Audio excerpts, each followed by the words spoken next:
Preghiamo per questo. Signore Gesù, in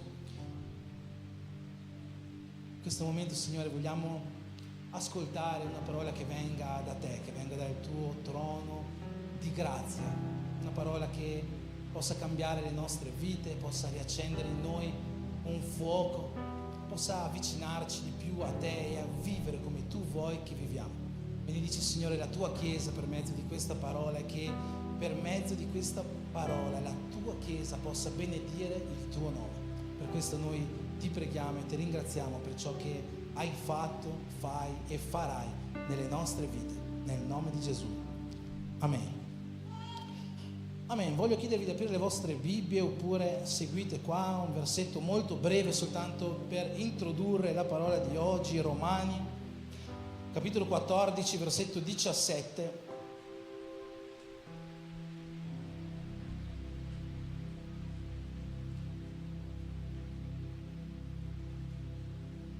Dice così: il regno di Dio non è cibo né bevanda, ma giustizia, pace e gioia nello Spirito Santo. Amen.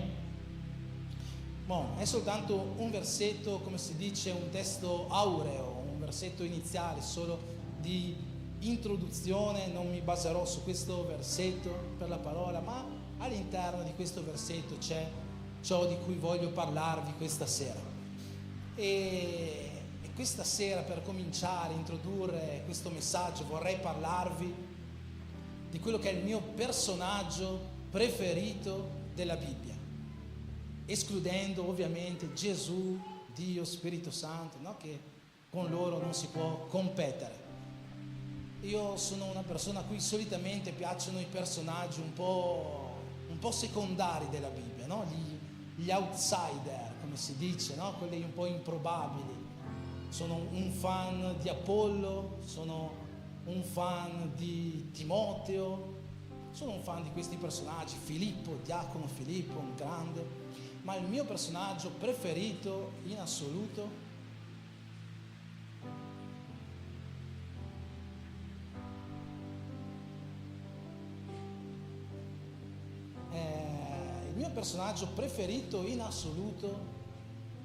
è il profeta Elia. Per me Elia è un grande, veramente, è un esempio di persona, è un esempio da seguire, è un esempio di uomo che ha fatto meraviglie, prodigi nel nome di Dio.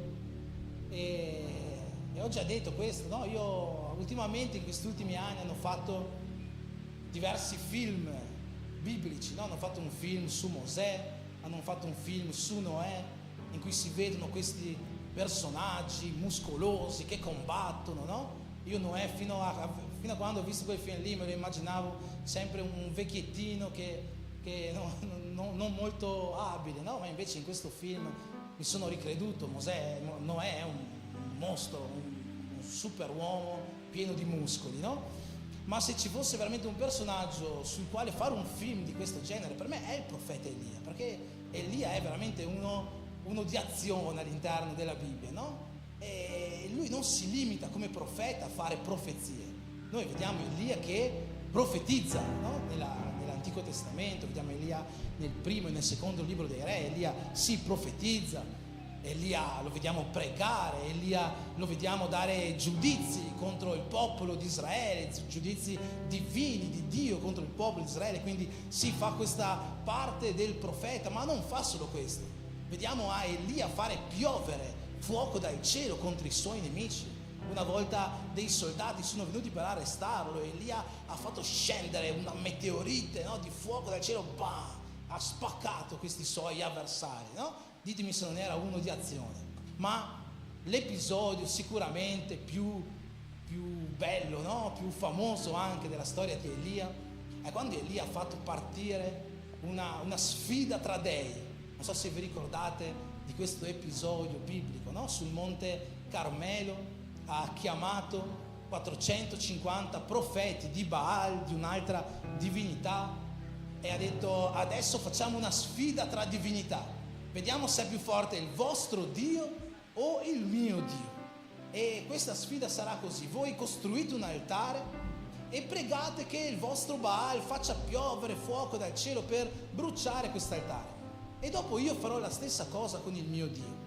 E questi 450 profeti cominciano a costruire questo altare con la legna, con la paglia, con tutto quanto, e cominciano a pregare: Baal, fai scendere il fuoco, fai scendere il fuoco, fai scendere il fuoco. E non succede niente, no? E continuano: fai scendere, dai, ti preghiamo, fai scendere il fuoco. E non succede niente. A un certo punto Elia arriva lì da loro e gli dice: dai, ma provate a gridare più forte, perché forse il vostro Dio è andato in viaggio e non vi sente, no? Era anche abbastanza sarcastico Elia.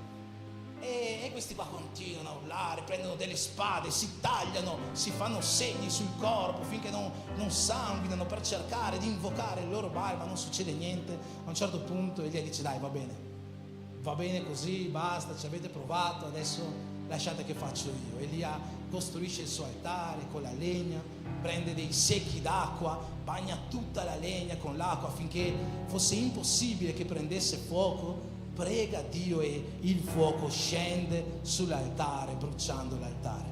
Il profeta Elia è stato veramente un grande, veramente un grande, e come ho detto è il mio personaggio preferito, se si può chiamare personaggio, all'interno della parola di Dio.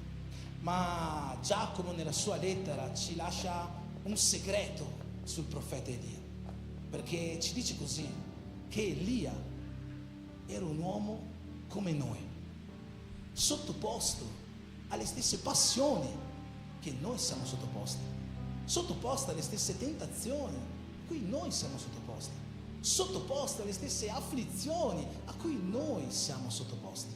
Elia, questo grande Elia che ha fatto queste cose pazzesche, sovrannaturali, no? Non era diverso da me e da te.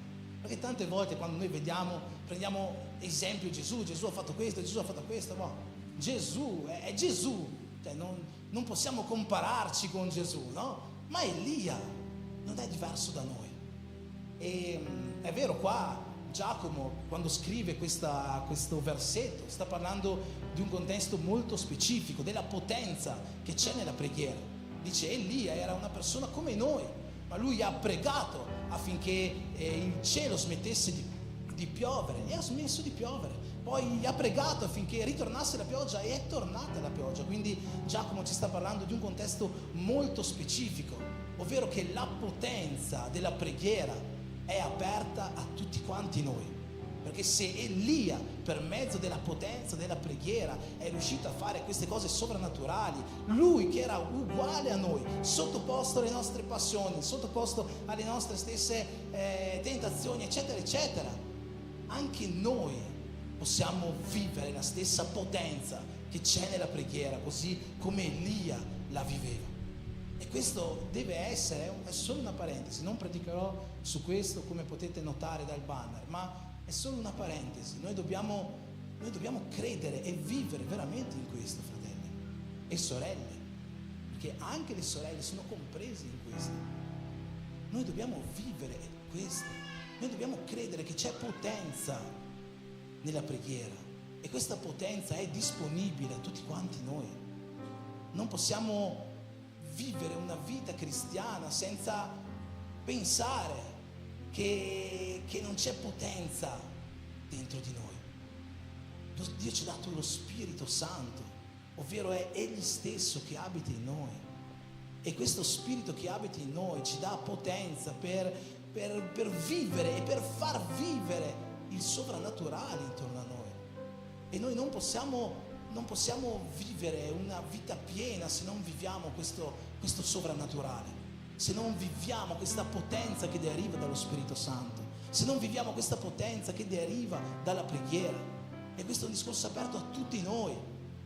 L'Apostolo Pietro in 1 Pietro 2,9 ci dice che noi siamo una stirpe eletta, siamo stati eletti da Dio, tutti quanti noi, eletti da Dio, siamo gente santa, ovvero siamo stati separati per Dio, eletti da Dio, separati per Dio.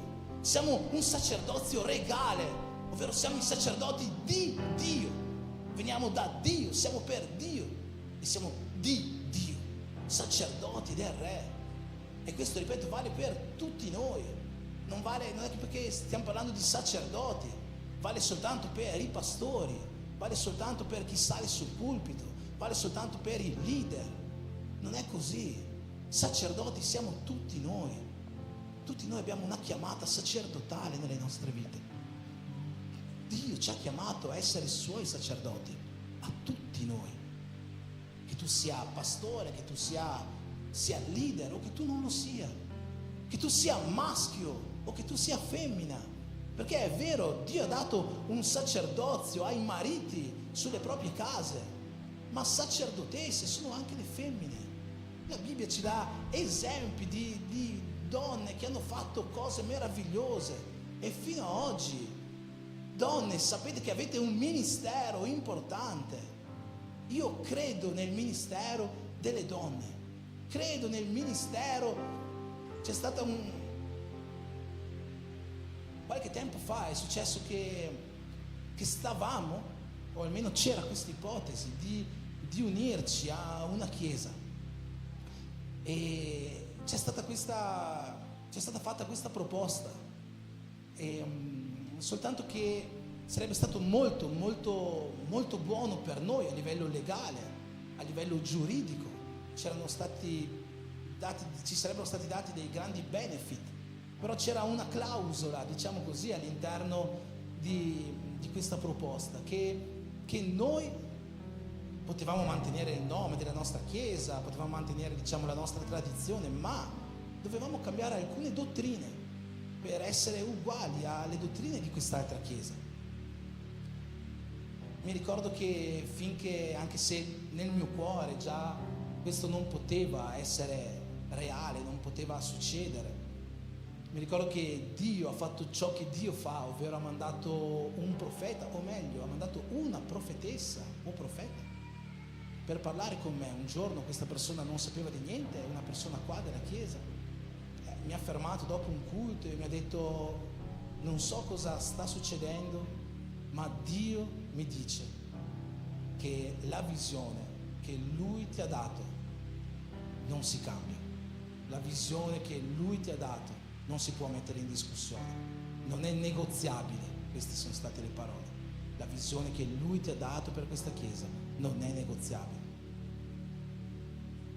Che cosa dicevano queste dottrine che non potevamo negoziare? Questa chiesa è una chiesa che crede nei 5 ministeri, così come noi crediamo nei 5 ministeri: apostolo, profeta, maestro, pastore, evangelista. Ma questa chiesa crede che le donne ad esempio, una delle cose, che le donne non possono essere apostole, non possono essere pastore, non possono essere profete, non possono essere maestre, non possono essere evangeliste.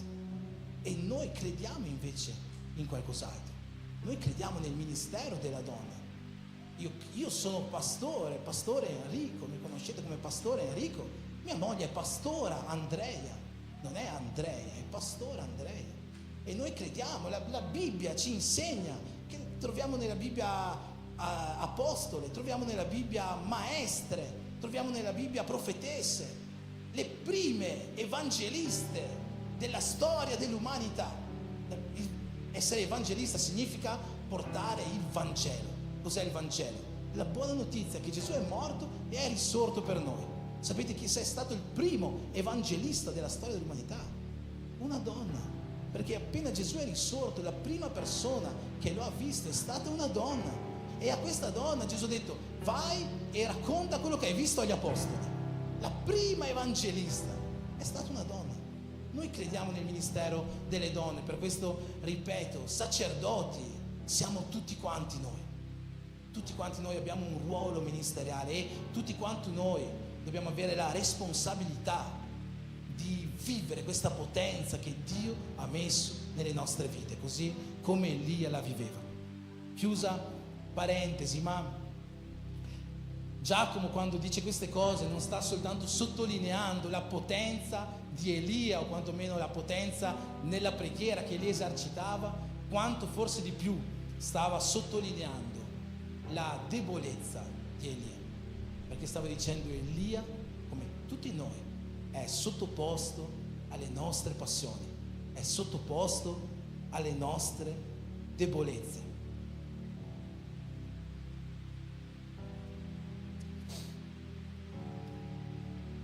curioso che proprio appena Elia termina questa sfida tra gli dei là sul Monte Carmelo, la regina di Israele, che non era molto amica di Elia, diciamo così, appena viene a sapere quello che Elia ha fatto, gli manda un messaggio, gli dice: Elia, stai sicuro che io ti ucciderò, puoi stare certo di questo. E in quel momento la Bibbia ci dice così, primo libro dei Re, capitolo 19, versetto 3, Elia, vedendo questo, o in altre traduzioni, Elia, preso da grande paura, si alzò e se ne andò per salvarsi la vita. Giunse a Beersheba, che appartiene a Giuda, e vi lasciò il suo servo. Appena Elia ha saputo, Elia aveva appena sconfitto questi 450 profeti di Baali in un turbine di fuoco venuto dal cielo, in una cosa fantascientifica, in una cosa sovrannaturale, pazzesca. Aveva appena fatto un miracolo incredibile, ma appena fatto quel miracolo lì, questa regina gli dice: io ti ucciderò. Elia prende paura e scappa, perché aveva paura di essere ucciso. Versetto 4: egli si inoltrò nel deserto, una giornata di cammino, andò a mettersi seduto sotto una ginestra, espresse il desiderio di morire, dicendo: basta, prendi la mia anima, Signore, perché io non valgo più dei miei padri. Quel giorno lì Elia perse qualcosa, quel giorno lì Elia perse la fede, perché pensate, fino a un minuto prima lui non aveva paura di affrontare 450 profeti da solo, ma un minuto dopo la regina gli dice: io ti ucciderò, e lui poteva avere la fede che aveva avuto prima e dirgli: dai, vieni, faccio piovere fuoco anche su di te. Ma invece no, Elia ha un momento di caduta di spirito e perde questa fede forte che lui prima aveva, a tal punto che Elia a un certo punto si accorge che ha perso questa fede. Ho parlato la settimana scorsa sulla difficoltà di credere, no? Non voglio ripetere, ma a un certo punto Elia si accorge di aver perso questa fede e per questo dice queste parole: Dio, prendi la mia anima perché io non valgo più dei miei padri. Ovvero, come i miei padri, come i miei antenati si sono allontanati da te, come i miei antenati avevano perso la fede in te, come i miei padri hanno apostasato, anch'io oggi non sono diverso, anch'io non valgo niente, anch'io ho perso la fede. Elia si rende conto che ha perso la fede, ma quando Elia si rende conto che ha perso la fede, noi ci rendiamo conto che Elia ha perso un'altra cosa anche attraverso queste parole. Elia aveva perso l'allegria, Elia aveva perso la gioia, a tal punto di dire: Dio, prendi la mia vita, non voglio più vivere, uccidimi. Elia aveva perso l'allegria. E come Elia, all'interno della Bibbia noi troviamo tanti uomini che hanno perso l'allegria. Quando Davide ha peccato con Betseba, noi vediamo che perde questa allegria, o successivamente quando muore il suo figlio Absalom perde l'allegria. Vediamo Pietro quando torna a pescare dopo che Gesù è stato crocifisso, vediamo che Pietro perde l'allegria. Vediamo Israele quando subisce il giudizio di Dio.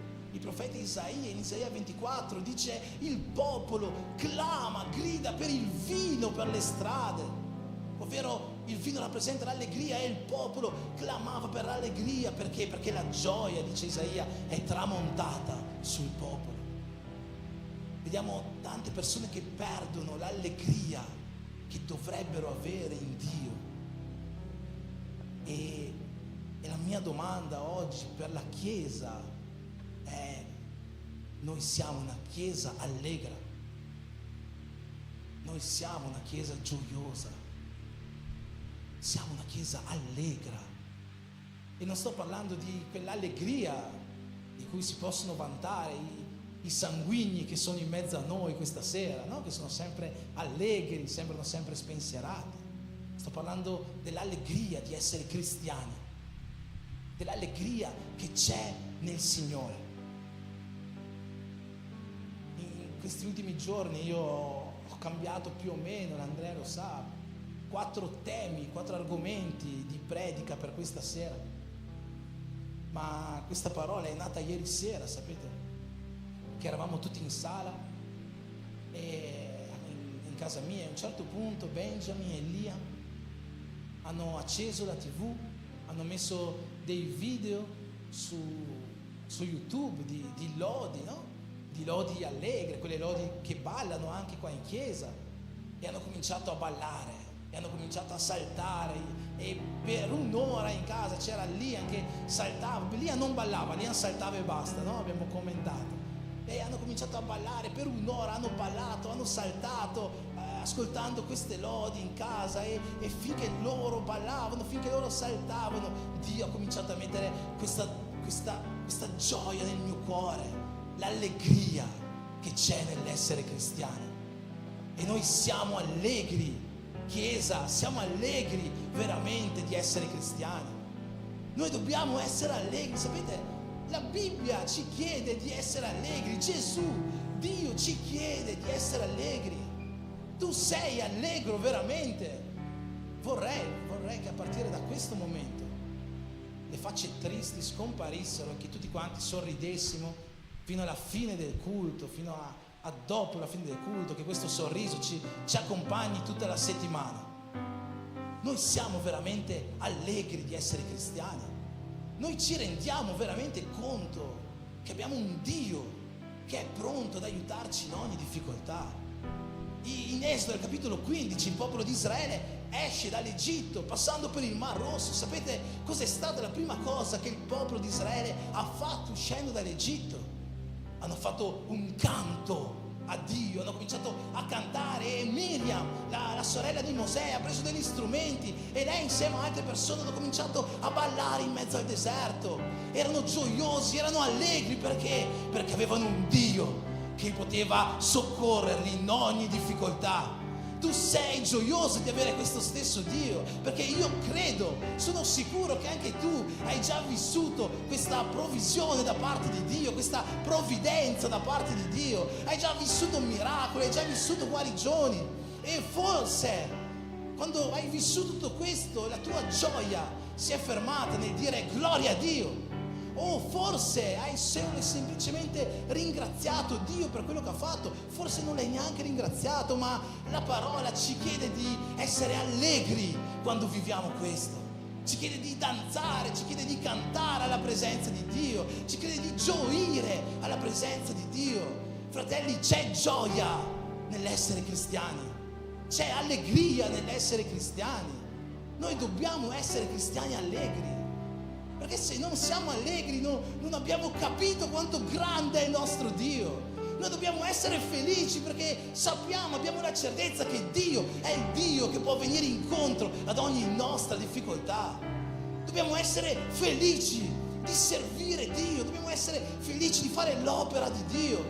C'è un passo in Atti al capitolo 23, l'apostolo Paolo sta facendo l'opera di Dio, ma viene preso, imprigionato dai giudei, e si ritrova quasi morto in quell'occasione. A un certo punto, quando riesce a salvarsi attraverso una parola di saggezza che ha dato, lo Spirito Santo va da Paolo e gli dice: Paolo, fatti forza, perché quello che tu hai testimoniato oggi a Gerusalemme, io ti mando a testimoniarlo a Roma. E in quel momento, no, Paolo poteva pensare: ma dai, cioè sono quasi appena stato ucciso a Gerusalemme e tu mi mandi a Roma, dove c'è il culmine della persecuzione, dove sicuramente morirò, tu mi vuoi mandare là a testimoniare? Ma Paolo è obbediente, non fa questo discorso, è obbediente, con gioia va a Roma a testimoniare. Sapete cosa succede a Roma? Paolo a Roma viene imprigionato, ma da quella prigione Paolo scrive una lettera, la lettera ai Filippesi, che oggi è conosciuta come la lettera dell'allegria. E in questa lettera ci sono 104 versetti.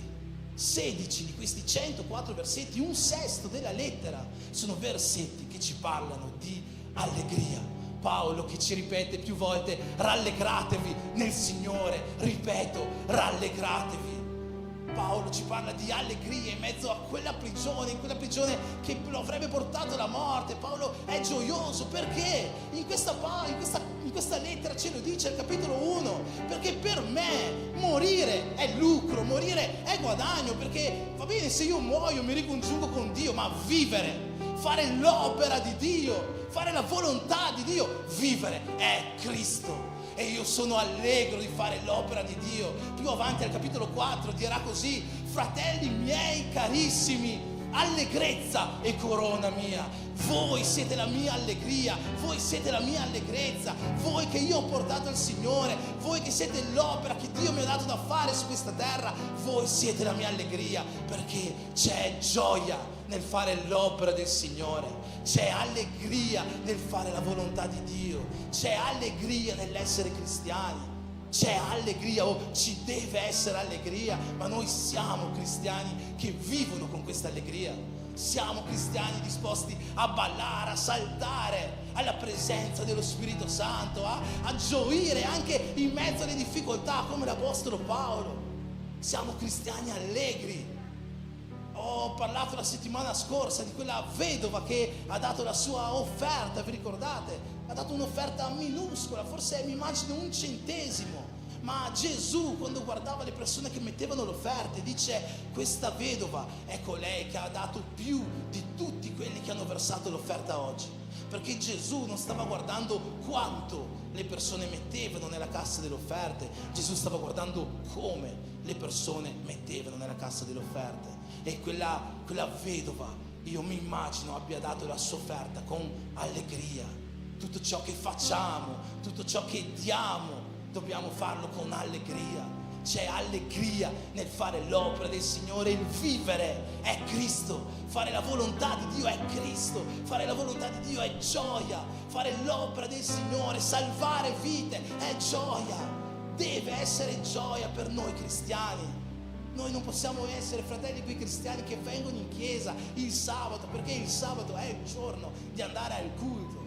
No, non può essere così. Noi dobbiamo venire in chiesa con l'aspettativa che il culto sarà un momento in cui io mi rallegrerò, mi entusiasmerò, perché c'è gioia di stare nella casa del Signore, c'è gioia di stare alla presenza di Dio. C'è un salmo proprio che dice questo, che c'è gioia alla presenza di Dio, c'è gioia, e noi dobbiamo vivere questa gioia, rallegrarci nel Signore, essere cristiani allegri, non cristiani tristi. Potete fare un sorriso, fate un bel sorriso. Voglio vedere i cristiani allegri in questa sala, non i cristiani tristi. C'è gioia nell'essere cristiani, c'è gioia nel sapere che c'è un Dio su di noi, che c'è un Dio in noi. Neemia capitolo 8 versetto 10: la gioia del Signore è la mia forza. La gioia che viene da Dio, l'allegria che viene da Dio è una gioia, un'allegria che non dipende dalle circostanze intorno a noi, non dipende dai momenti difficili, dai momenti allegri. Non è che ho vinto alla lotteria, sono felice, ho perso, sono triste. No, la gioia che c'è dal Signore è una gioia che non dipende dalle circostanze intorno a noi. Il profeta Abacuc finisce il suo libro dicendo: succederanno tantissime cose brutte, i campi non daranno più frutto, gli allevamenti non creeranno più, ma io mi rallegrerò nel Signore, esulterò nel Dio della mia salvezza. C'è gioia nell'essere cristiani e soprattutto c'è gioia nella salvezza, e noi dovremo essere allegri ogni secondo della nostra vita sapendo della salvezza che ci aspetta. Quando Davide stava passando quel momento in cui ha perso l'allegria, ha scritto un salmo meraviglioso, molto conosciuto, il Salmo 51. In questo salmo Davide scrive così: Signore, dammi un cuore puro. Signore, non allontanare da me il tuo Santo Spirito, non ritirare da me la tua presenza. Ma poi continua il versetto 12 dicendo: Signore, restituiscimi la gioia della tua salvezza.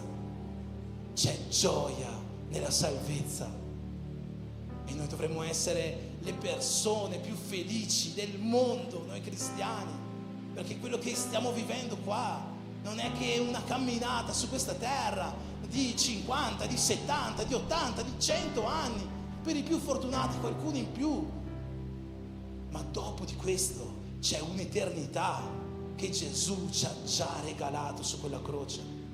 Quando Gesù un giorno ha mandato 70 discepoli per il mondo a fare meraviglie, ha dato lo Spirito Santo a questi discepoli e gli ha detto andate a scacciare demoni, andate a guarire ammalati, andate a fare queste prodezze, e i 70 discepoli vanno e fanno queste cose meravigliose e dopo tornano e uno dice: ah Gesù, io ho scacciato un demone nel tuo nome, ah Gesù, io ho fatto una guarigione nel tuo nome, ah Gesù, io ho fatto questo.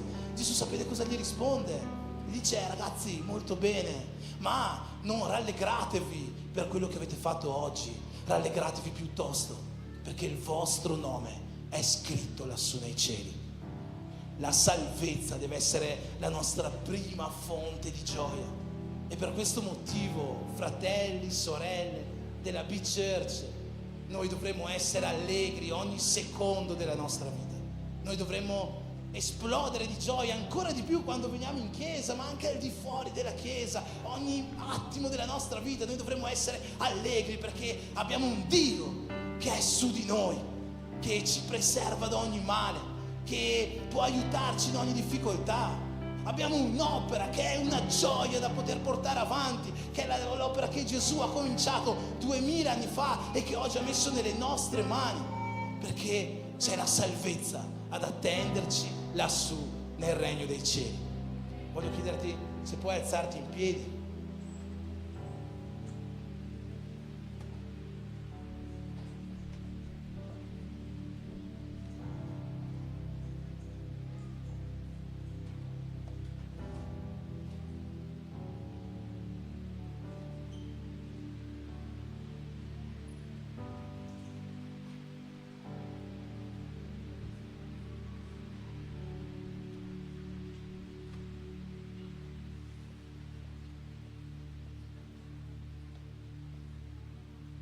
La storia di Elia, per ritornare dove eravamo partiti, giusto per non concluderla con la tristezza, non è diversa, sapete? Anche Elia si è trovato sì in questo momento di sconforto, ha perso la fede, ha perso l'allegria del servire Dio,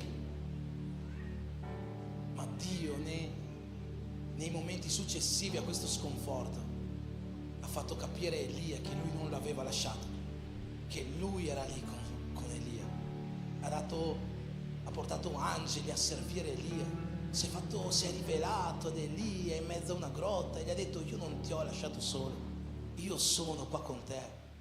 Se oggi qua in mezzo a noi c'è qualcuno che si sente lontano da Dio, che forse non ha questa allegria di cui abbiamo parlato, perché si sente lontano da Dio, la vita di Elia può essere la tua.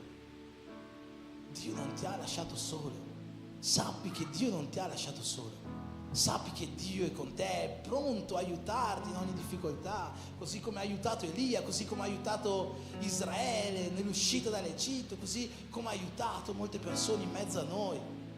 Ma Lui è pronto ad aiutarti perché Lui vuole che tu possa avere fede in Lui, una fede che ti porti a vivere una vita cristiana di gioia, una vita cristiana di allegria, una vita in cui poterti rallegrare nel Signore, anche in mezzo alle difficoltà, anche in mezzo alle circostanze avverse, in ogni momento. Rallegrati nel Signore, rallegrati perché Lui è con te, rallegrati perché c'è una salvezza che ti sta aspettando. Quanti sono gioiosi oggi nel Signore? No. Se volete ricomincio la predica dall'inizio. Quanti sono gioiosi oggi nel Signore? Quanti sono allegri di essere cristiani? Sei allegro di essere cristiano? Sei allegro che Dio è sulla tua vita?